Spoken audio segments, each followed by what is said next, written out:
Entonces, yo me voy a permitir darle el paso a la profe Gina y muy seguramente ahorita les recomiendo a ustedes, los que están conectados a través del Facebook Live de la Facultad de Educación o los que están aquí en la sala con nosotros en el Meet.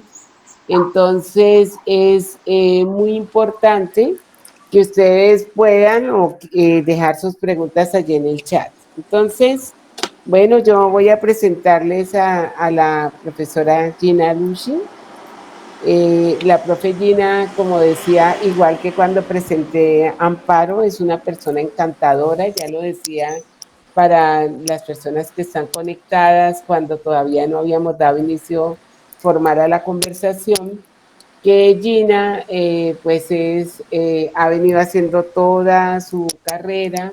Ella es magíster en didáctica de la matemática, doctora en didáctica de la matemática, pero siempre su interés han sido los párvulos. Y entonces, es una cuestión que es muy, muy importante porque nosotros como matemáticos, vemos muchas veces que nuestro sistema educativo le quita el derecho a los niños pequeños, a los niños que están en la escuela, a tener un profesor con alto nivel de formación, porque los profesores que tenemos alto nivel de formación estamos dedicados enseñando en la universidad, estamos, digamos, en nuestras diferentes posiciones de investigación, pero generalmente son muy pocas las condiciones que muchos sistemas educativos le exigen como canon de ingreso a los profesores de educación inicial y de educación básica.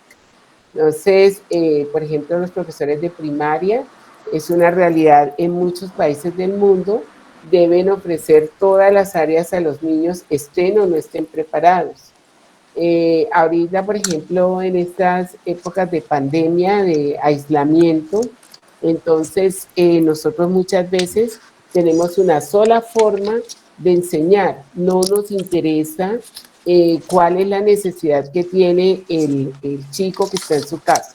En ese sentido, entonces, me parece muy importante y también ya lo comentaba, tampoco voy a decir muchas cosas de Gina, pero sí quiero hacer alusión a que cuando ella hizo su magíster en didáctica de la matemática, trabajó algo que se llamaba metáforas y emociones en el proceso de enseñanza y aprendizaje de las nociones matemáticas iniciales.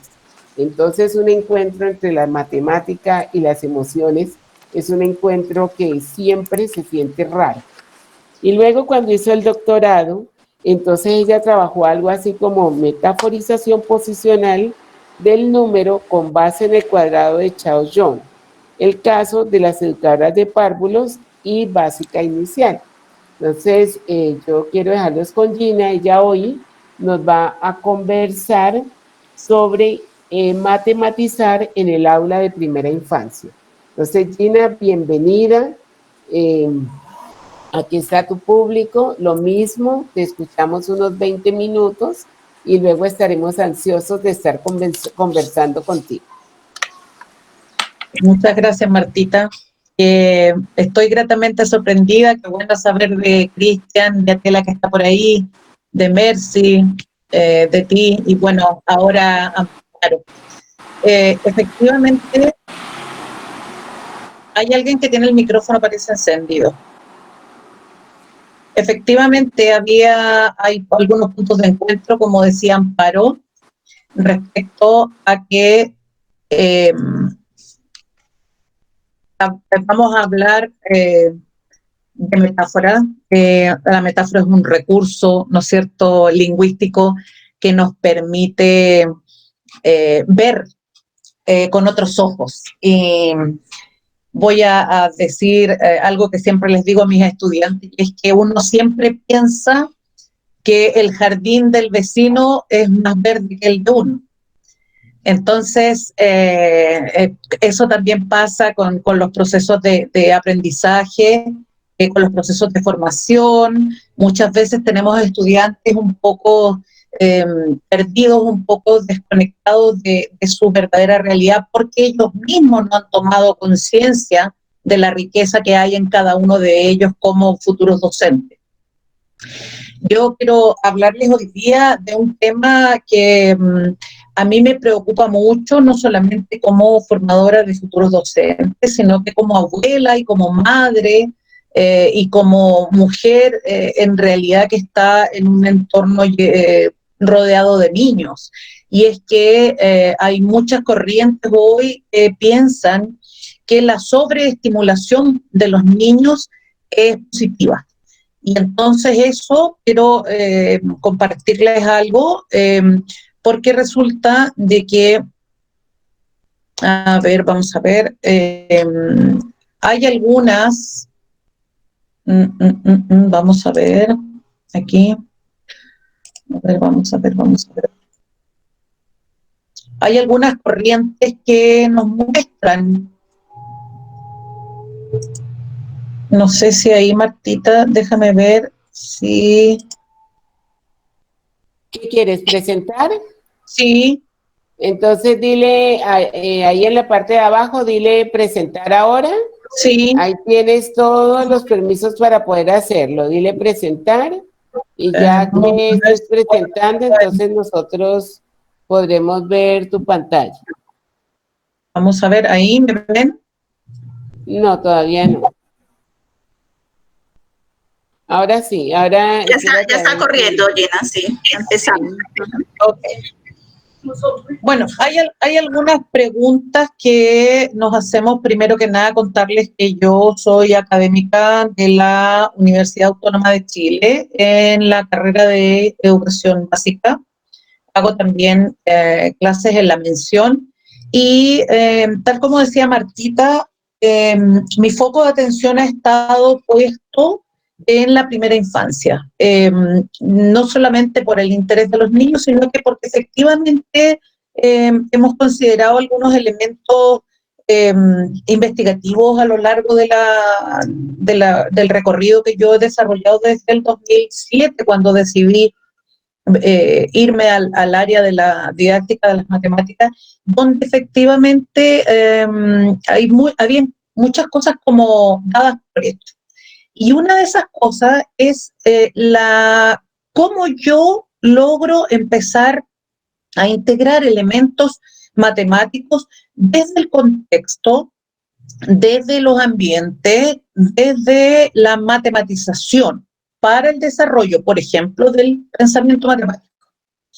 Entonces, la matematización no es solamente necesaria en las aulas y en los espacios cotidianos, sino que es importante tener conciencia de qué forma esto. Y les voy a contar algunas cosas que seguramente van a despertar algunos recuerdos en la mente de muchos de ustedes. Por ejemplo, la importancia de las colecciones.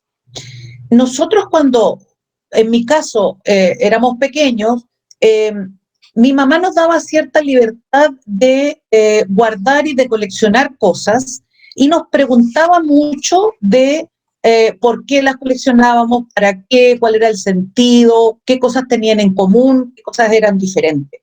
Eso es súper importante y a mí me preocupa mucho que se esté perdiendo con todo lo que respecta a la estimulación, por ejemplo, vía tecnología.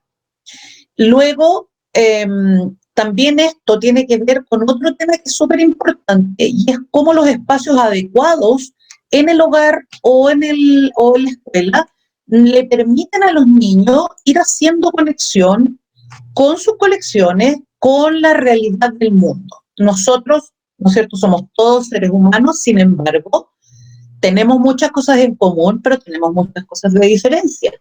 Y eso nos hace una colección muy interesante de revisar, así como los animales, así como las plantas, como las frutas, como muchas cosas que nos rodean, que están organizadas, que uno podría agruparlas como colecciones. Los espacios adecuados y la ambientación adecuada tienen que ver con respecto a que, si bien es cierto, las escuelas tienen algunas instancias de espacios, por ejemplo, el rincón del arte, el rincón de la matemática, el rincón de la lectura. No siempre está ambientado al nivel etario de los niños. Hoy día nosotros estamos perdiendo, por ejemplo, el gusto de hojear un buen libro, como decía la profesora Amparo recién. No tengo yo un espacio pensado en desarrollar esta maravillosa acción que es leer o que te lean, escuchar una lectura, desarrollar el lenguaje escrito, desarrollar el lenguaje hablado. Es necesario pensar en una ambientación y ubicada en un espacio específico que me permita recuperar esas cosas que muchos de los que fuimos el siglo pasado al colegio, disfrutamos de esos espacios, y en nuestras casas también nuestros padres tenían cuidado de mantener esos espacios. Por otro lado, también tenemos la motivación mediante modelación.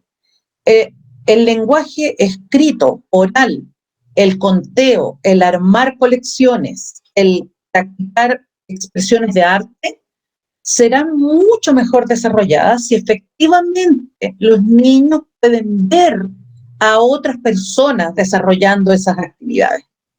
Si yo como profesor modelo una lectura actuada, ¿no es cierto?, les cuento a los niños, actúo para los niños se maravillan.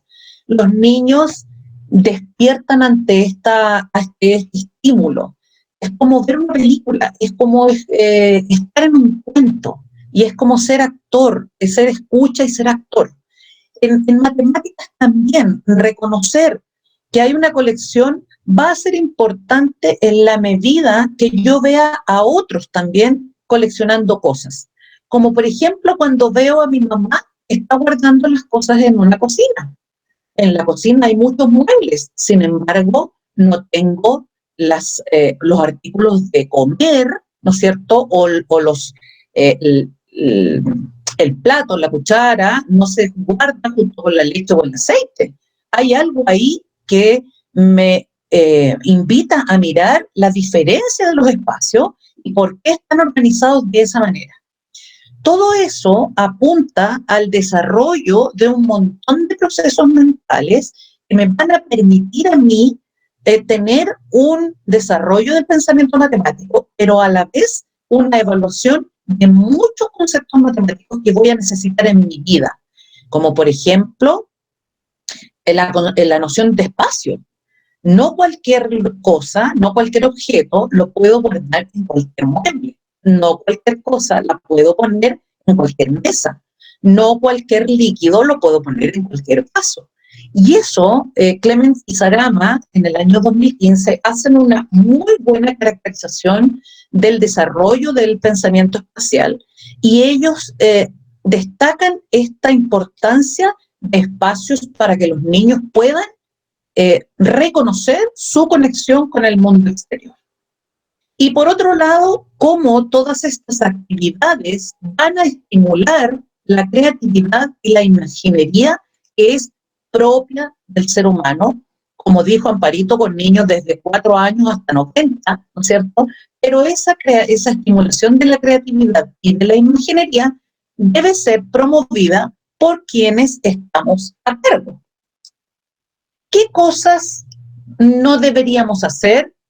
Porque realmente no están aportando, sino que están más bien afectando al desarrollo de nuestros niños, a su creatividad, a su imaginería y al normal desarrollo de estas nociones que necesitamos que se vayan desarrollando. Por ejemplo, exceder la estimulación visual. Muchas veces uno entra a una sala de kinder o una sala de primer grado y están las murallas absolutamente atiborradas de un montón de dibujos, de un montón de cosas, que la verdad que lo que eso hace es que roba recursos atencionales de los niños. Es más, si yo hago una reunión de apoderados en esa misma sala, los apoderados también se atiborran de información visual, por lo tanto, no es exclusivo de los niños.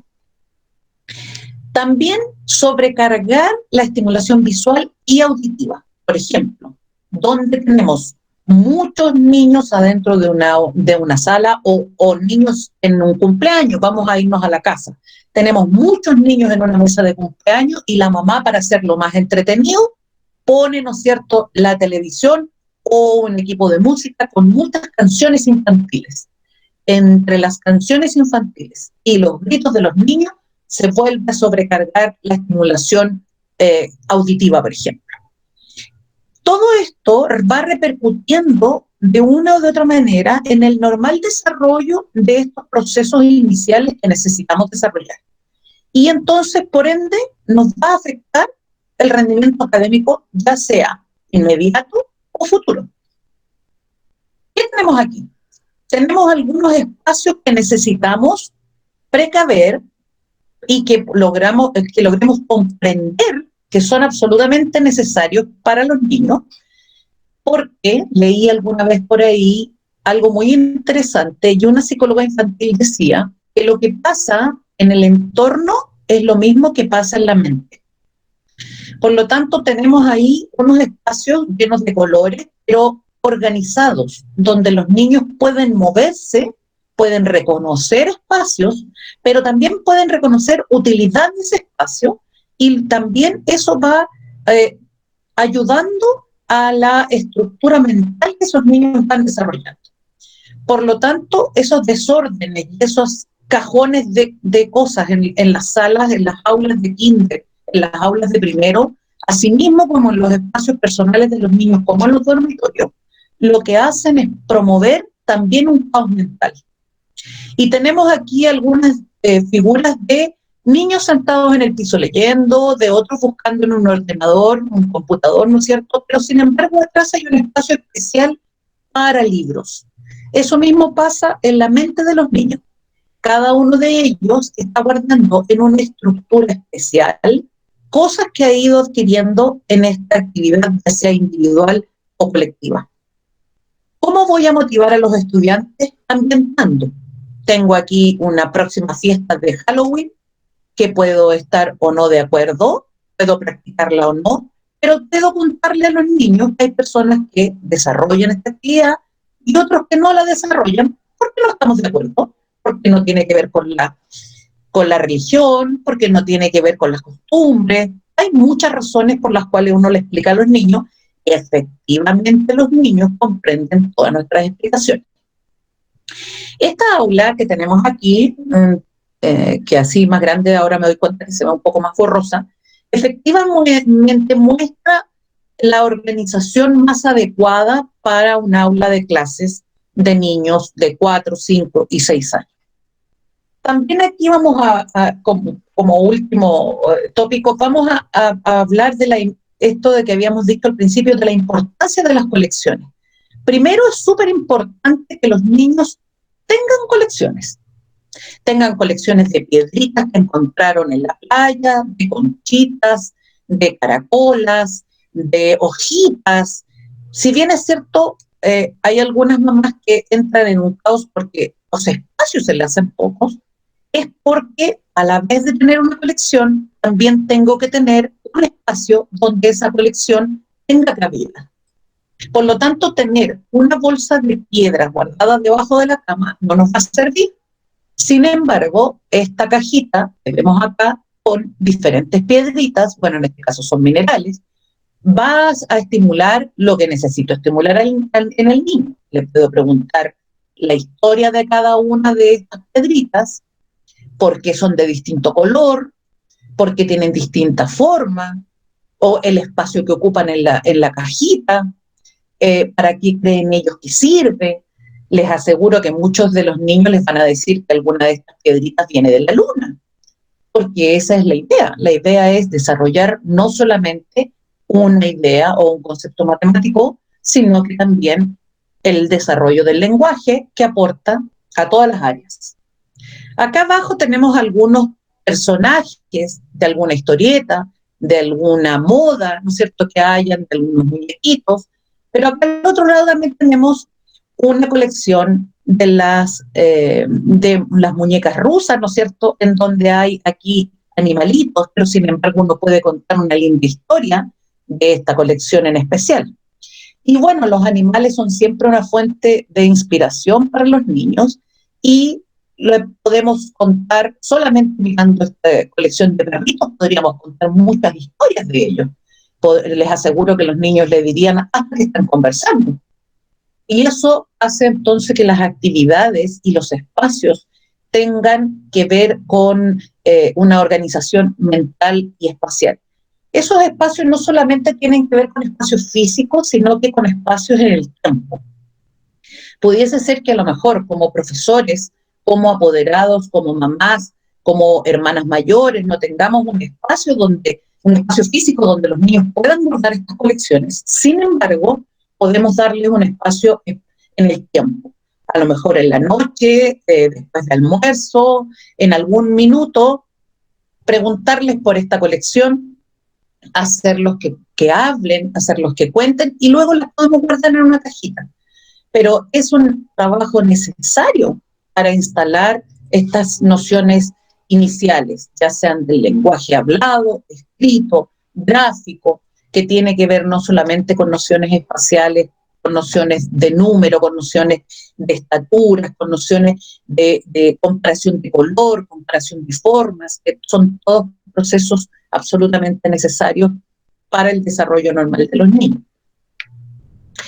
Eso era lo que yo quería compartir con ustedes, porque efectivamente nosotros estamos, me parece a mí, viviendo muy rápidamente, demasiado rápidamente, diría yo, y eso nos ha ido quitando espacio para estas actividades que son absolutamente necesarias con los niños, en donde los niños necesitan de todos estos estímulos para poder desarrollar todos los tipos de lenguaje que ellos tienen que desarrollar, y que nosotros después muchas veces decimos, este niñito no habla, este niño no dibuja, este niño no escribe, pero el niño no hace las cosas solos.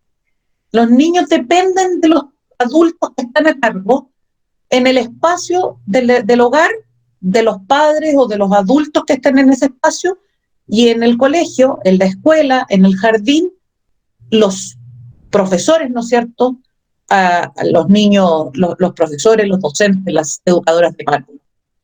Entonces, efectivamente, nosotros en el grupo que yo me desarrollo, donde he desarrollado investigación, creo que hemos tratado de motivar a los estudiantes que se relacionan en especial a mis asignaturas, y yo les hago ver no solamente el contenido que ellos tienen que aprender en estas asignaturas, sino que tomar conciencia de la responsabilidad social que tenemos como profesores. Y la responsabilidad social significa visibilizar a estos niños responsablemente. No puedo seguir dejando a los niños a cargo de los computadores, de los juegos, de la Wii y de las, ¿no es cierto?, estas plataformas donde los niños interactúan por intermedio de personajes que no son reales, pero que tal vez no son prohibitivos si es que descubriéramos la conexión con el mundo real. Yo tengo una nieta de 6 años a la cual yo le pregunto cuando ella quiere hacerme jugar ese juego. Abuelita, yo te enseño, me dice. Yo le digo, perfecto, pero tienes que explicarme. ¿Por qué muevo la palanca? ¿Por qué este personaje es así? ¿Por qué salta? ¿Por qué avanza? ¿Por qué retrocede? Entonces, en realidad, lo que estoy haciendo también es desarrollar un lenguaje formal para que ella se dé a entender. Si no, no vamos a llegar a hablar un lenguaje en común, y eso nos va a causar muchos más problemas de lo que ya está causando en el mundo actual. Efectivamente, ya no nos estamos comunicando ni por escrito ni oralmente, sino que el WhatsApp, por intermedio de todos estos iconos, de estos monitos que hablan por nosotros, nos están quitando cada vez más la habilidad de entablar esta comunicación que, para mi gusto, es la base de la sociedad. Somos un grupo, una colección de seres vivos que debemos desarrollarnos eminentemente a través de la comunicación oral escrita y estamos dejando que se nos vaya el tiempo. Así es que eso es lo que quería compartir con ustedes, mi gran preocupación por los niños del mundo, pero también por los adultos que se quejan, pero que no estamos haciendo nada por desarrollar la comunicación con los niños. Y eso, ¿qué hay más inclusivo que eso? Si tengo niños a los cuales no entiendo, tengo la responsabilidad de motivarlos para que traten de comunicarme lo que yo no entiendo. Y ahí las metáforas ocupan un lugar privilegiado. Si no, díganme cuántas veces hemos escuchado a los niños cuando dicen, ah, pero eso es lo mismo que cuando mi mamá hace tal cosa. O eso es lo mismo que cuando yo miro al sol y no veo. ¿Qué manera más linda de decir que estoy encandilado, que con la luz, ¿no es cierto?, no puedo. Bueno, los niños tienen esa capacidad y tienen esa habilidad, y todos la tenemos, pero hay cosas que están durmiendo, que necesitamos despertar. Así es que para eso queremos trabajar, querida Marta. Maravillosa, maravillosa, Gina. De verdad que sí, yo veía a Amparo allá haciendo señas porque de verdad que sí, maravillosa.